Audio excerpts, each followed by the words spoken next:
The china teacup clinked softly as I set it in front of her, watching her perfectly manicured nails drum impatiently against my dining room table. Ashley Morrison, my husband's mistress of 8 months, looked exactly like the photos I found on his second phone. Young, beautiful, and utterly convinced of her own superiority. "I prefer coffee," she said, wrinkling her nose at the tea. "How unfortunate," I replied smoothly, taking my seat across from her. "Now, you were saying something about being pregnant." "My name is Rebecca Chen, and until 3 weeks ago, I thought I had a normal, happy marriage. James and I had been together for 12 years, building what I believed was a comfortable life together. Then I found the phone, and everything changed." "Yes," Ashley said, touching her still flat stomach. 12 weeks along. "James and I have been planning our future together. He's just waiting for the right time to tell you." I took a careful sip of my tea, letting the familiar jasmine scent calm my nerves. "How interesting. And when did you say you two met?" 8 months ago, at his gym." Her smile turned predatory. "He said he was trapped in a loveless marriage, that you were cold, focused only on your career." I almost laughed. My career as a forensic accountant was exactly what had led me to discover their affair, and much more besides. It started with the phone. A basic burner model hidden in James's gym bag. I wasn't snooping, I was doing laundry when it fell out. But once I found it, my professional instincts kicked in. One phone meant one affair, but separate bank accounts, that suggested something bigger. "James tells me you're quite successful," Ashley continued, her tone condescending. "I'm sure you'll be fine on your own. The divorce settlement won't be necessary," I cut in smoothly. "You see, Ashley, I've been doing some investigating of my own." Her smile faltered slightly. "What do you mean?" Instead of answering, I pulled out my laptop and turned it to face her. On the screen was a detailed spreadsheet, dates, amounts, account numbers. 8 months of transactions between James's secret account and various offshore entities. What is this?" Her perfectly plucked eyebrows drew together in confusion. "This," I said quietly, "is evidence of money laundering. Quite sophisticated, actually. James has been helping certain clients at his investment firm move money through a series of shell companies. And you, my dear, have been helping him." The color drained from her face. "I don't know what you're talking about." "No, your signature is on half these accounts. Your modeling agency, the one that's never actually booked a model, has processed over $2 million in the past 6 months. She set down her teacup with shaking hands. "James handles all that. He said it was just tax planning. Tax evasion at best, money laundering for some very dangerous people at worst." I scrolled through more transactions.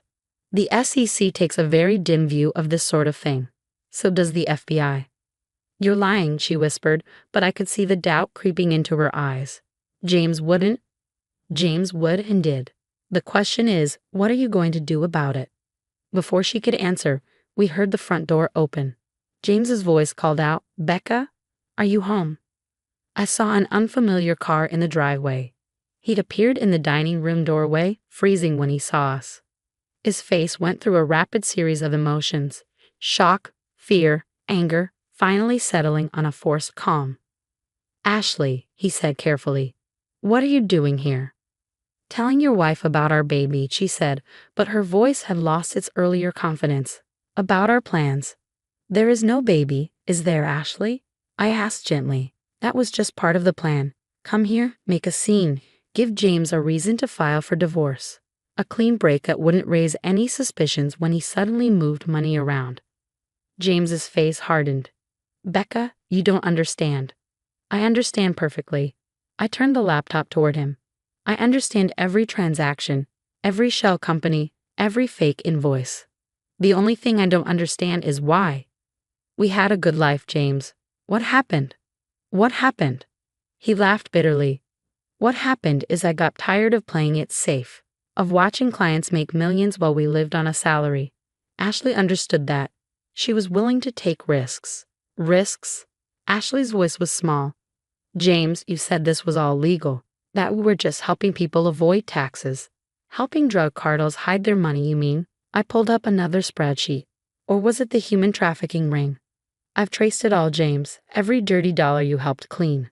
He moved suddenly, lunging for the laptop, but I was faster. In one smooth motion, I closed it and stepped back. Don't bother, I said calmly. It's all backed up, and as of this morning, it's in the hands of some very interested federal agents. You didn't, he breathed. I did. But first, I moved every penny from your secret accounts. All that money you thought you were going to run away with, it's gone. Ashley stood up so quickly her chair fell over. What do you mean gone? Exactly what I said. The accounts are empty. And before you ask, no, I didn't keep it. It's in a secure federal holding account waiting to be returned to its rightful owners or seized as evidence. James's face had gone an interesting shade of gray. Do you have any idea what they'll do to me when they find out? They who, James? The cartels? The trafficking rings? The clients whose dirty money you've lost? I smiled without humor. Maybe you should have thought about that before you decided to play criminal mastermind. A car door slammed outside, followed by another. Through the dining room window, I saw dark SUVs pulling up to the house. That would be the FBI, I said quietly. They've been waiting for my signal. Signal? Ashley's voice was barely a whisper. The tea, I gestured to her untouched cup. I needed to keep you here long enough for them to get in position. Didn't want you running back to warn any of your associates.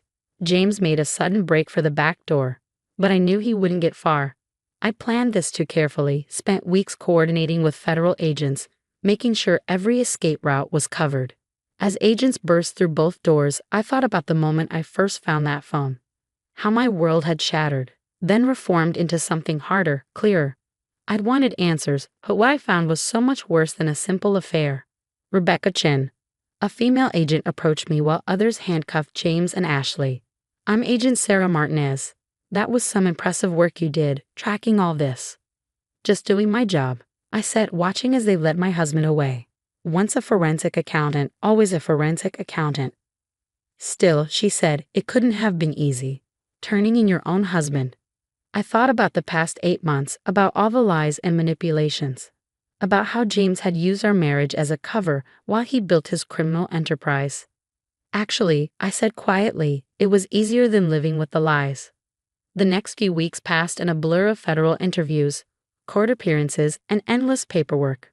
I watched from the gallery as James and Ashley were arraigned, him appearing in an orange jumpsuit, her in a wrinkled designer dress that had lost its allure in overnight lockup. How are you holding up? Agent Martinez asked after one particularly long session. We developed a sort of friendship during the investigation, bonding over late-night stakeouts and complex financial trails. Better than expected, I admitted, though the media circus is getting old. The story had exploded once it broke. Prominent investment banker caught laundering money for criminal enterprises brought down by his own wife. The headlines ranged from sensational, wife's revenge, how love turned to justice, to absurd, forensic accountant by day, vigilant by night. It'll die down, Sarah assured me. But Rebecca, there's something else you should know. She handed me a file. Inside were photos, surveillance shots of James meeting with various people in the weeks before his arrest. We've identified most of them, she said carefully. Cartel representatives, trafficking ring operators. But this one, she pointed to a photo of James with a well-dressed older man. This is concerning. I recognized him immediately. Martin Wallace, James's mentor at the firm, and potentially the mastermind behind the whole operation. We think James was just a mid-level player in something much bigger. My stomach clenched. The firm itself. She nodded grimly. We've been building a case against Wallace Financial for months. Your evidence against James gave us the break we needed. And now they know I'm the one who provided it. Exactly. Sarah's expression was serious. We'd like to put you in protective custody, at least until... No. The word came out sharper than I intended. I'm not hiding. Rebecca, these people are dangerous. So am I said quietly, in my own way. And I was. Over the next few days, I dove deeper into Wallace Financial's records, using everything I knew about James's methods to trace similar patterns throughout the firm. Each discovery was immediately forwarded to Sarah and her team. Martin Wallace tried to approach me once, cornering me in the parking garage after a court session. Mrs. Chen, he said smoothly, such a shame about James, but perhaps we could discuss a mutually beneficial arrangement. I held up my phone, showing him I was recording. The only arrangement I'm interested in is watching you join him in prison, Mr. Wallace." His friendly mask slipped for just a moment, revealing something cold and dangerous underneath. "Be careful, Mrs. Chen. Accidents happen to people who don't know when to stop digging." "They certainly do," I agreed. "Like what happened to David Porter?" He went very still. David had been another junior partner at the firm who died in an apparent car accident 3 years ago, right after he'd started asking questions about certain client accounts.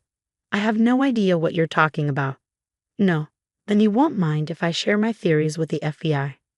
Along with the evidence I've been gathering about the firm's activities going back 5 years." He took a step toward me, but I stood my ground. "Everything's already backed up and distributed," I said calmly. "If anything happens to me, it all goes public. Every transaction, every shell company, every dirty deal you've ever made. How do you think your clients will react to that kind of exposure?" He studied me for a long moment, then smiled tightly. "James never understood what he had in you, did he? You would have been an asset to our operation." "I'm not interested in being anyone's asset, Mr. Wallace. I'm interested in justice." 2 days later, federal agents raided Wallace Financial. Martin Wallace was arrested along with half the senior partners. The evidence I'd gathered, combined with what they found in the raid, exposed a decades-long criminal enterprise that had laundered billions for some of the worst people in the world. James, facing multiple federal charges, agreed to cooperate in exchange for a reduced sentence, 20 years instead of life. Ashley got 5 years, mostly because she could prove she hadn't known the full scope of the operation. "I really was pregnant," she told me during a brief meeting before she was sentenced. "I lost it in county lockup. Maybe that's for the best." I felt a moment of sympathy for her, despite everything. She'd been young and foolish, easily manipulated by James's promises of wealth and excitement. "Learn from this," I said quietly. "Make better choices next time." The day Wallace Financial fell, I sat in my home office, watching the news coverage. My phone buzzed with a text from Sarah. "You should see Wallace's face when we showed him the evidence. Priceless." I smiled, but it was bittersweet. The investigation had given me purpose during the worst months of my life, but now that it was over, I had to face my new reality. My marriage was over. My husband was going to prison. The life I thought I had been built on lies. But as I looked around my office, at the degrees on the wall and the career I'd built, I realized something important. I wasn't just James Chen's wife anymore. I was Rebecca Chen, forensic accountant and fraud investigator. The woman who brought down a criminal empire not out of revenge, but because it was right. Sarah called later that evening. "The Bureau's interested in bringing you on as a consultant. Your work on this case was impressive." I thought about it. About using my skills to help catch other criminals, protect other innocent people. "I'm interested," I said, "but I have one condition." "What's that?" "I want to look into other firms like Wallace Financial. This can't be the only one." She was quiet for a moment. "It's not. And we could use someone with your skills." "But Rebecca, it could be dangerous." I thought about James, about how he'd underestimated me, about how the whole firm had dismissed me as just another corporate wife. "Good," I said firmly. "Let them underestimate me. It's worked out pretty well so far." 6 months later, I sat across from another criminal banker in another federal interview room, watching him try to explain away suspicious transactions. He had no idea that the quiet forensic accountant asking detailed questions had been instrumental in bringing down Wallace Financial. Let them underestimate me. Let them think I'm just another investigator going through the motions. Because in the end, that's what makes me dangerous. Not revenge or anger, but the quiet determination to expose the truth, no matter what it costs. James writes sometimes from prison. Letters full of apologies and explanations. I don't read them anymore. The woman he wrote them to, the trusting wife who believed in their perfect life, doesn't exist anymore.